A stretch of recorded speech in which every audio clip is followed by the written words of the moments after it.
makes a good climax? For me, it's the culmination of all the conflicts, drama, and development all rolled into one. In action anime, it typically comes in the form of a final battle, and with the amount of shows we have in the medium, there are climaxes aplenty. So for today, we'll be going over some of my favorite final battles in anime. Also, as a final disclaimer, spoilers abound, because hey, we're talking about action anime final battles here. That's more or less given at this point. So without further ado, let's get started. This may not be the first thing on a lot of people's lists, which is why I want to start off with Akame vs Esdeath.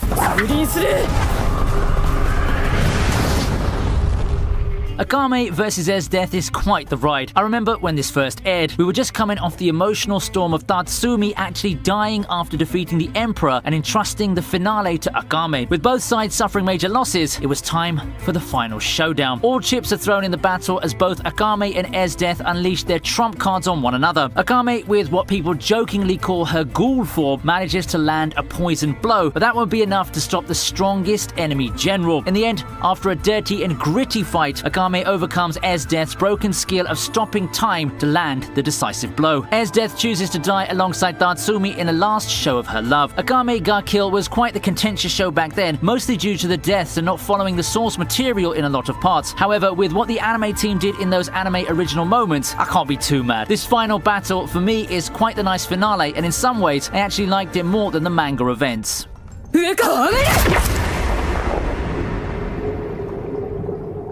Well, how's that for a start? But before we proceed, I'd like to thank today's sponsors, Disgaea RPG. Disgaea RPG is a turn-based mobile RPG based off the fan-favorite game franchise. After years, this game finally had its much-awaited global release, and it brings the goodness of the tactical RPG classic straight to mobile. Who could forget the series and its complex combat and charming cast of anti-heroes? Disgaea RPG brings back the magic of the series and then some, adding some more characters to the mix and revamping the combat system as you fight your way to become the next overlord of the Netherworld. My favourite part of the game, in addition to seeing the return of the good old over-the-top battles, has to be the team building aspect to it. With your unit, you can set out various team comps and create the perfect squad to wipe out all who dare to defy you. There's no better time to start now because things are about to heat up with the 7 Deadly Sins collab. Yeah, you heard that right. See your favourite 7 Deadly Sins characters in action, featuring old favourites like Meliodas, Galtha, and the rest of the Sins. Get these badass characters through the event exclusive summons.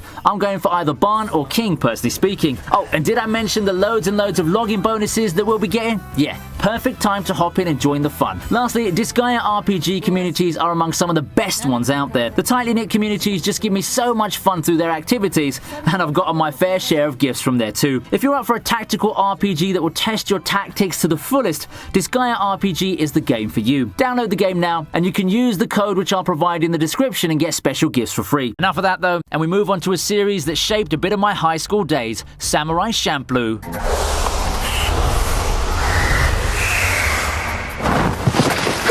Samurai Champloo is being quite forgotten these days, which is a real shame. Being a simple 2-core show with a neatly tied ending does that. Unless you were able to break out to the mainstream big time, like some of its contemporaries did, you find yourself lost in the annals of time. The first thing people remember Samurai Champloo for is its stylishness. The whole thing is just oozing with style and an aesthetic that's so unique for its time, and I'd argue that that even holds true now. But more than just style and aesthetics, it's also a great story with a fun character dynamic and, of course, awesome fights like the final battle. The actual fight is good and filled with action, but I'd like to bring your attention to just how well this fight is placed in terms of the characters' development timelines. What a poetic ending filled with parallelisms between Jin and Mugen's fighting styles and how they had to adapt. There's the symbolism with Jin being unpredictable as well as fighting for someone, Mugen finally having to be precise and not brute force his way through an opponent for once, and an amazing final technique to cap things off. Among samurai anime, I'd say that Samurai Champloo is one of the best ones. It has a unique feel to it, and it's filled to the brim with fights like this that ooze charisma.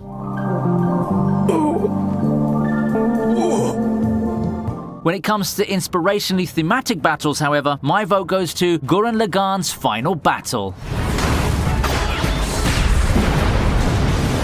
I can't speak enough on how much I love this final battle. TTGL has had a lot of great moments in its run, but the finale is no doubt my favorite. Seeing everyone from allies to former enemies working together while the legendary opening plays in the background, man, I'm getting goosebumps just rewatching this moment as I'm writing everything down here. It's as over the top as you'd expect from the Trigger pedigree, but what really gets me here isn't the animation, it's not the flashing lights and the shouting, it's the message behind it. I dare say that even someone who's never watched the series can watch this battle and still feel empowered by it. I personally am more of a sucker for the inspirational, positive finales in anime, and this one encapsulates that so well. It makes me feel good to have characters shout about the true strength and potential of humanity, and while we see it pretty often now, even in the more unexpected places, like the Fate Grand Order series for one, Gurren Lagann is one of the shows that did it best. The whole show has been a wild ride about overcoming trials, successfully fighting against fate, and the possibilities that lie ahead for the human race, and it's genuinely empowering and heartwarming to see it capped off with this battle.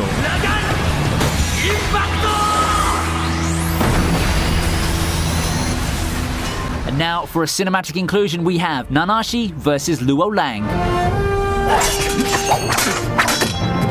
I feature this fight quite a lot, and I still stand my ground on how it's one of the best one-on-one battles that you can ask for in capping off a movie filled with action and drama. Sword of the Stranger also had the benefit of one of the strongest opening sequences in anime cinema, building insane amounts of hype for Luo Lang and making the final showdown against him well worth the wait. Well, the fight itself, it doesn't disappoint in the slightest. While I've got a lot of love for the supernatural and the fantastic, I think that a clean sword fight that is without all those magical powers is also good. I mean, I had Samurai Champloo not too long ago. This Nanashi versus Luo Lang fight can be compared to that in a sense. The only kicker is that this one has the backing of a film's budget on its side, so it looks even more beautiful. It's not quite Ufotable tier or anything like that, but in its time and even now, arguably, Sword of the Stranger has some of the best battle sequences in anime cinema. The emotional stakes of the fight along with the actual fight choreography make this one of my favorite final battles.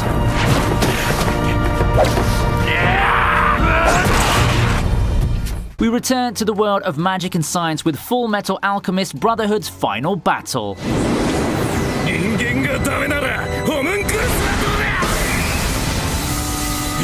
The final showdown against Father will always hold a place in my heart due to how well it captures the essence and message of Full Metal Alchemist. Thematically, Full Metal Alchemist has been one of the strongest anime out there, and it stays strong to its message all throughout. The criticisms I saw about this battle was that it's not as grand as people would have liked, but I beg to disagree. For me, FMA isn't all about a huge climactic battle. The characters are all flawed and weak because of their humanity, and the battle, with Ed punching out Father while everyone cheers on, is a testament to the message that despite being weak, we all find strength when we stay united. That's in contrast to Father, who's lost all in his search for even more power. This was the moment when the united wills of humanity took down a god, but that's not all. The lead up to the battle also had a lot of memorable moments like Greed coming to terms with his will, all coming together to make a very satisfying finale. FMA is the one anime where a huge climactic battle like the one from, say, Gurren Lagann would look completely out of place.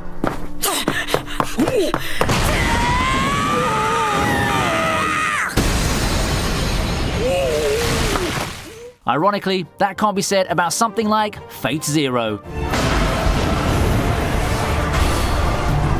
While Fate Zero, being a Fate series, has its share of servants with their grand finishing moves, as well as some big-time confrontations such as Ryder versus Gilgamesh, the final battle is also, fittingly, a showdown between mere mortal men. Kirei versus Kiritsugu is another of my favorite final battles, and that's not just my Fate bias talking here. The other Fate final fights have been visual spectacles, but how often do you see the masters get down and dirty to do the fighting, holding nothing back? Sure, Gilgamesh versus Shiro was cathartic, and the Tiamat battle from Babylonia is one of my favorite raid boss finales of all time, but they're the things you expect from Fate. What you don't expect is for the fate of the world to lie in the hands of two humans duking it out in a spectacle, not just some quick punches and attacks like the Rin versus Sakura and Shiro versus Kirei moments in Spring Song. You can really feel the intensity watching Kiritsugu versus Kirei, and when you put the two people with nothing to lose and everything to gain in a no-holds-barred showdown, good things are always gonna happen.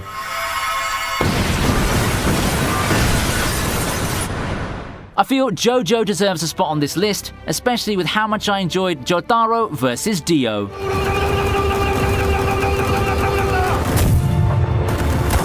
With how much of an important footnote in anime culture JoJo's become, it becomes harder and harder to find that one final fight to top it all. They're all awesome in their own ways, so what can I do? Still, I personally feel that the best and most iconic one is Jotaro versus Dio. And no, it's not because the fight is one that spawned a lot of memes that the community still loves to this very day. For me, Dio's just the quintessential JoJo villain, the most important one and the one with the most charisma or appeal, and I'm sure a lot of you JoJo fans will agree with me. Dio is the most charismatic villain of them all, and he's an immortal vampire to boot. How's someone like Jotaro gonna stand up to him? It's the fight that has all the build-up that you'd want from a final battle while doubling as an underdog fight. The fight's been over 40 episodes in the making, and every second of the face-off made it worth the wait.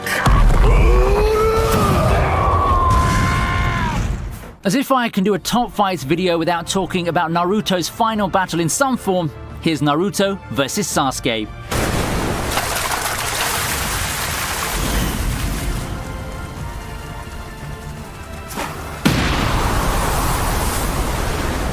For me, what makes this fight so awesome is the sheer build-up. There are many ways for an anime final battle to be awesome. A lot of that has to do with the actual fight, as well as the context and the emotional investment. I think that Naruto vs Sasuke ticks off both of those boxes splendidly in its finale. The first one's a given, since both combatants at peak power have eye-catching abilities that work so well in contrast to each other. But how about the second one? I said this before, and I'm gonna say it again. This is just the perfect final battle for Naruto, because Sasuke serves the final challenge for a hero to go through before capping off the journey. Yes, you could argue that someone like Madara or Kaguya would be more of a physical challenge, but what better final opponent than your equal, who's your philosophical antithesis? You don't get those sort of emotional stakes with the two that I just mentioned, but for someone you've been rivals with forever, you've spent entire arcs searching for and trying to find the good in, it's just perfect. It's not every day that you see a shonen anime have a rival character as the final boss without brainwashing shenanigans or the like, but I think that it's an awesome way to go about things. Naruto and Sasuke put it all on the line for their long-awaited showdown, finishing off with essentially a draw, driving home the message that it's not all about the physical victory, but the emotional one.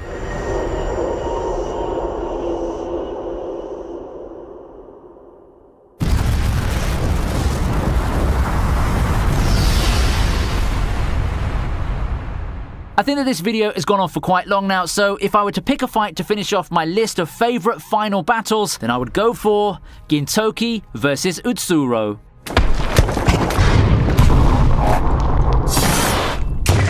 Gintama, the final, capped off a long whirlwind of a ride, putting a fitting end to one of the best shonen franchises there is for me. The fight itself, while not exactly a show of the animator team flexing their skills, hits especially hard on an emotional level. It's a whole culmination of a long journey, and Utsuro serves as the perfect final antagonist. While people may take note of how overpowered he is, I think that the more important takeaway is that in a similar vein to the Naruto versus Sasuke fight a while ago, this is a final confrontation of worldviews and wills. Utsuro doesn't only challenge our heroes, particularly Gintoki, in a battle of swords, but also everything Gintoki stood for. Now that, my friends, deserves an entire write-up on its own, so I'll just leave it at that. Cue the sad farewell to Takasugi 2 once it's all said and done.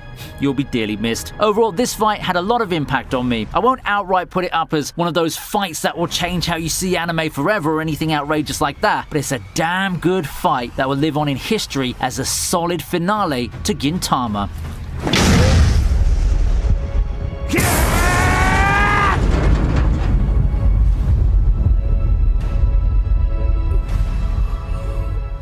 And with that, I wrap up the list of my favorite final battles in anime. How about you? What are your favorites? What would you want to recommend to me? I'm all ears, so head down to the comment section and let me know. If you like the video, show it by hitting the like button and subscribing. You can also show your appreciation through channel memberships and my Patreon. Oh, and ViniiTube is on Instagram now, and that's where I'll be sharing links to some of my videos as well as some news regarding the industry. If you're someone who'd like to help the Instagram grow, make sure to drop by and follow the page. Don't forget to check out our sponsors game, Disgaea RPG. There's a link in the description box. So that's it for today. Hope you had a great time, and I'll see you in the next one.